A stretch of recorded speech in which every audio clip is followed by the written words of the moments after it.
Willow Street was a quiet road in a forgotten part of town.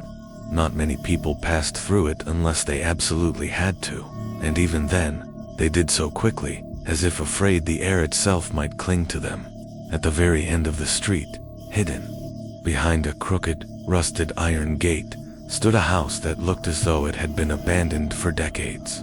The paint was peeling away in long, curling strips, revealing gray, weather-worn wood beneath.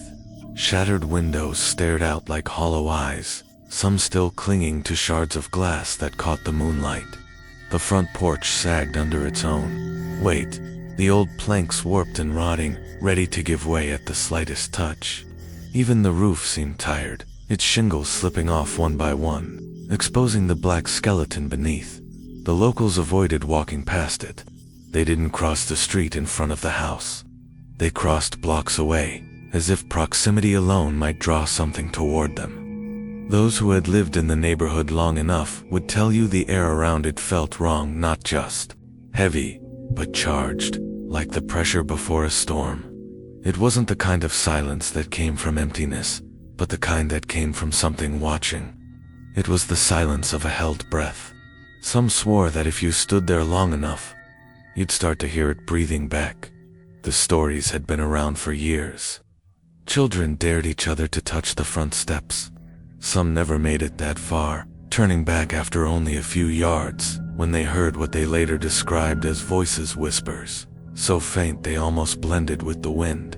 But the strange thing was, those whispers didn't sound random. They weren't the rustle of leaves or the moan of old wood. They were words. They were names. Sometimes the name belonged to the person hearing it, and sometimes it was a name they didn't recognize, but the effect was always the same. The voice seemed to know you. It seemed to want you to come closer. No one could say for sure how many people had gone inside. Some claimed that homeless drifters had tried to stay there during cold winters, but never lasted more than a night. A few teenagers boasted about breaking in during parties, but when pressed, they couldn't or wouldn't say what they've seen. The house's reputation was stitched together from fragments, each more unsettling than the last. One rumor said the whispers came from the walls themselves, and that if you pressed your ear against them, you could hear someone breathing just on the other side. Another claimed the house could remember people, storing their names like a predator, memorizing its prey. On one pale autumn night, 3 friends, Michael, Sarah, and Daniel, found themselves at the far end of Willow Street. They were not strangers to the legend. In fact, it was the reason they had come. Michael had always been the skeptic of the group, quick to laugh off ghost stories and urban legends. Sarah, on the other hand, had an interest in the paranormal, though she tried to hide it behind a skeptical smile. Daniel was somewhere in between, brave enough when he wasn't alone, but easily rattled when things didn't make sense. That night, they had been hanging out at Daniel's house, scrolling through online videos of so-called haunted locations, when Michael had leaned back in his chair and smirked. "None of this is real," he said, tossing his phone on the couch. "You know that, right? It's all staged. Fake." Sarah raised an eyebrow.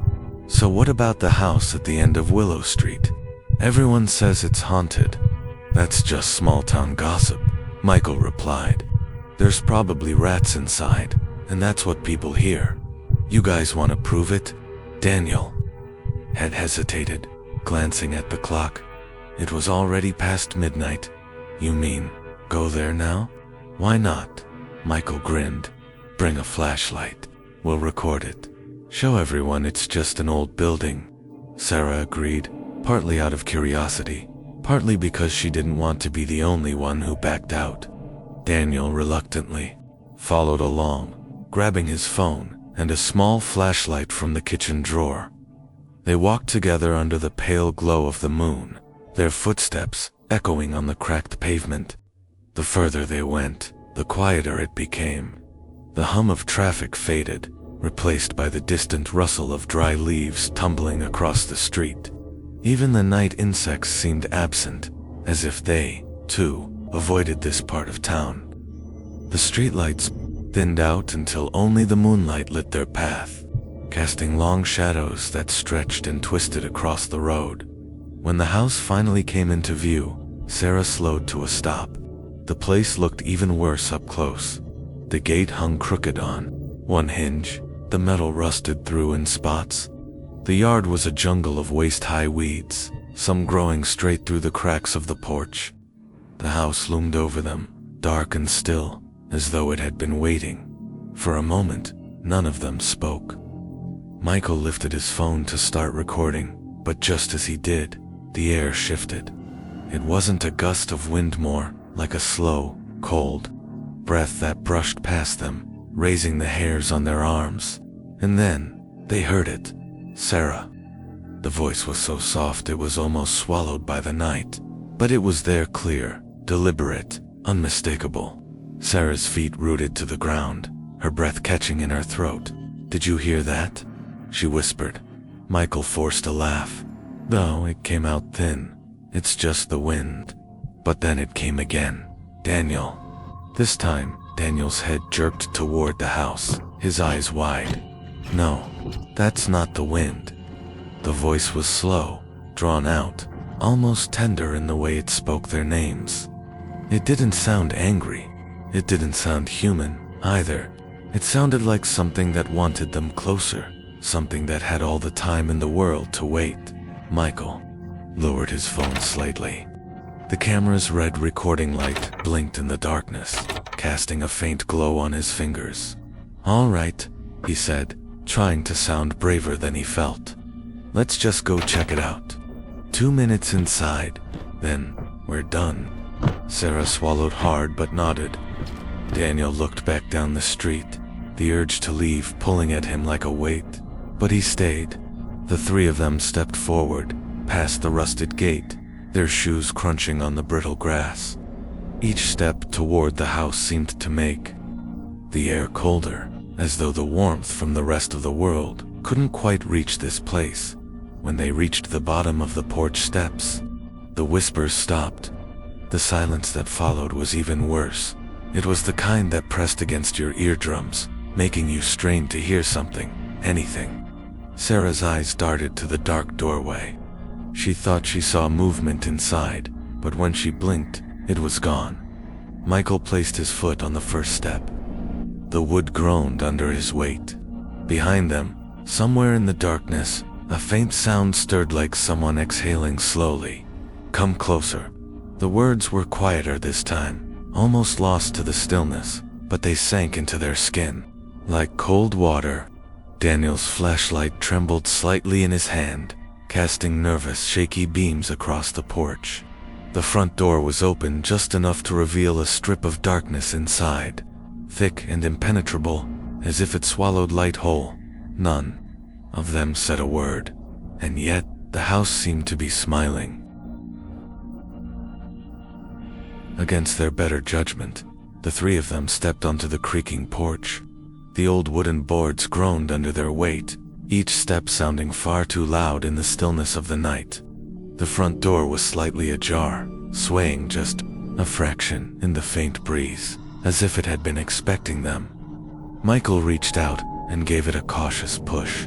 The hinges wailed like something alive, and the smell that rolled out hit them instantly, a suffocating mixture of damp wood, mold, and something older, something sour, like rot that had seeped into the very bones of the house. It was the kind of smell that made the back of your throat tighten, the kind that seemed to cling to your skin. Inside, the darkness felt heavier than it should have been, swallowing the glow from their flashlights as though the walls themselves were drinking in the light. And then they heard it again. The whispers, they weren't coming from one place. They were everywhere, sliding along the cracked plaster of the walls, curling down from the ceiling beams, seeping out from the narrow gaps between the broken furniture. It was impossible to tell where they began or ended, as if the air itself was breathing words into their ears. "You've come back." The voice was soft, but clear enough to make Sarah's shoulders tense. Daniel swung his light toward the sound, but it caught only on peeling wallpaper and shadows that seemed to twitch in the corners of the room. They stepped into what must have once been the living room.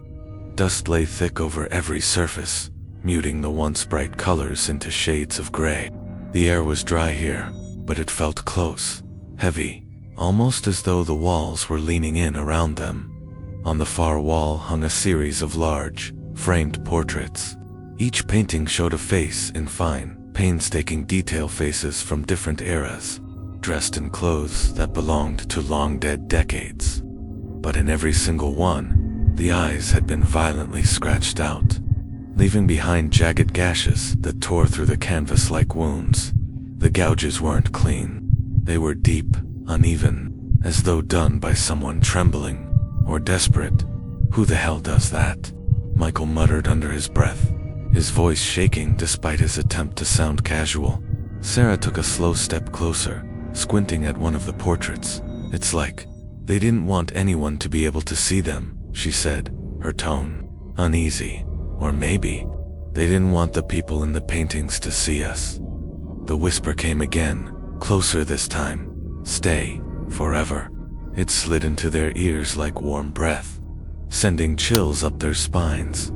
Daniel's flashlight flickered once, then again, the beam stuttering like a heartbeat, and in that brief moment of broken light, they saw it, at the end of the hallway beyond. The living room stood a pale figure, still as a statue. It was tall, too tall, and its thin frame seemed to stretch unnaturally beneath the fabric of what might once have been a white nightgown, now stained yellow with age. Its face was hidden entirely in shadow, even though there was nothing nearby to cast it. But its lips were moving, forming words they could not hear over the growing whisper that filled the house.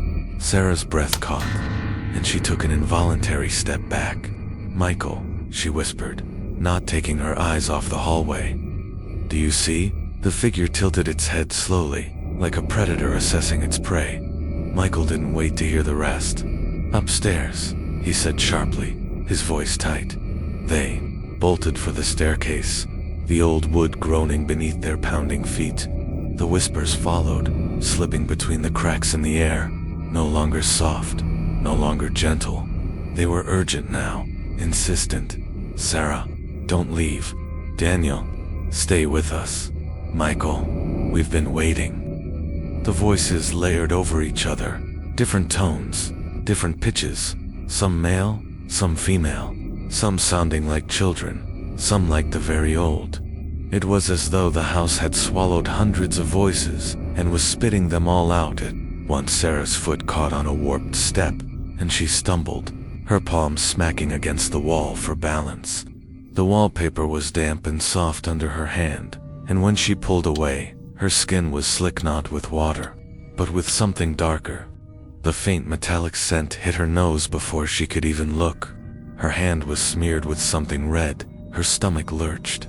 "It's blood," she breathed, and Michael's flashlight beam swung toward her, just in time to catch the glistening smear. The whispers hissed all around them now, too many to separate. They reached the landing, hearts pounding, and darted down the hallway. The floorboards flexed beneath their weight, some sagging as if ready to give way. "Windows," Michael said. "We can get out through a window." But when they reached the first door and shoved it open, the room beyond was wrong. The dimensions didn't make sense. Too long, too narrow, with walls that seemed to lean inward, like the throat of a funnel. There were no windows, just walls covered in more of those portraits, their eyeless faces turned toward the door as if they had been waiting for someone to enter. The three of them backed out quickly, slamming the door shut. The whispers surged like a wave. Daniel turned toward another door, flung it open, and froze.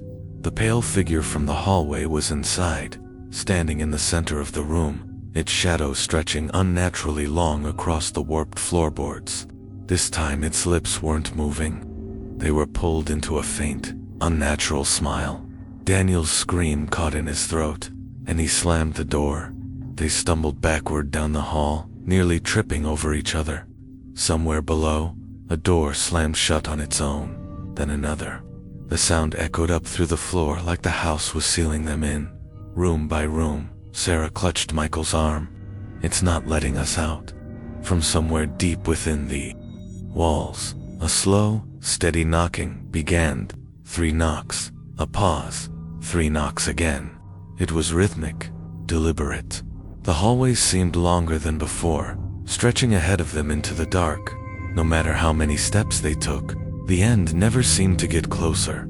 The whispers were no longer separate from the air, they were the air, thick, pressing, filling their lungs like smoke. You've come back.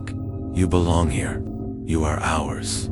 Michael's light flickered, and for just a second, Sarah thought she saw something moving along the walls, pale, thin hands pressing out from beneath the wallpaper, the fingers stretching as though trying to tear their way into the hallway. She blinked, and they were gone. Daniel's breathing was ragged, and he clutched his flashlight so tightly his knuckles were white. "We need to get out," he said, his voice shaking. Now. But the house didn't seem to care what they wanted. From the far end of the hall, the pale figure appeared again, only now it was closer, far closer than it should have been. Its movements were wrong, jerky, and too fast, like pieces of film spliced together out of order. And this time, they could hear it speak, its voice layered with all the others, deep and hollow. "Don't go. You've only just come home." Michael's voice broke as he shouted, "Run." They sprinted toward the stairs, but the steps below were gone. In their place yawned a darkness so complete it felt solid, a black pit where the staircase had been moments before. The cold air that rose from it smelled of earth and decay. Behind them, the knocking grew louder. "Stay, forever." In the upstairs hallway, the air felt heavier than before, like the very oxygen had thickened into something that resisted every breath they took. Each step forward made the floor groan in protest, and the sound of their shoes on the warped wood seemed far too loud, bouncing off the cracked walls and vanishing into the dark corners where the light from their flashlights could never seem to reach. They moved in silence, their eyes darting from one door to another, each one closed except for one slightly open, just enough for a thin strip of darkness to spill into the hallway. Something about that narrow gap made Michael's skin crawl. It felt intentional. Daniel stopped first, his flashlight beam hovering over the edge of the door. The wood was chipped and splintered near the handle, as though it had been gripped far too tightly, far too often. The faint smell of dust and mildew seeped from the crack, mingling with something sharper, metallic, and faintly sweet. Michael swallowed, forcing his voice to stay steady. "We should check it. Maybe there's another way out." Sarah didn't answer. She just stared at the door, her lips pressed together, the muscles in her jaw tightening as though her body already knew they were about to regret opening it. Michael reached out, his fingers curling around the cold, warped wood. The door gave way with a slow, reluctant creak, swinging inward to reveal a small bedroom frozen in time. The wallpaper was peeling in long, curling strips, exposing the raw plaster beneath. A bed sat against the far wall, its thin mattress sagging. In the middle and covered in a thick coat of dust, a single, deflated pillow leaned awkwardly against the headboard, and the blanket once white was now stained a dull brown, mottled with dark patches that looked disturbingly like dried liquid. But it wasn't the bed that caught their attention, it was the walls. Every inch of visible plaster was covered in writing, hundreds of names carved directly into the surface.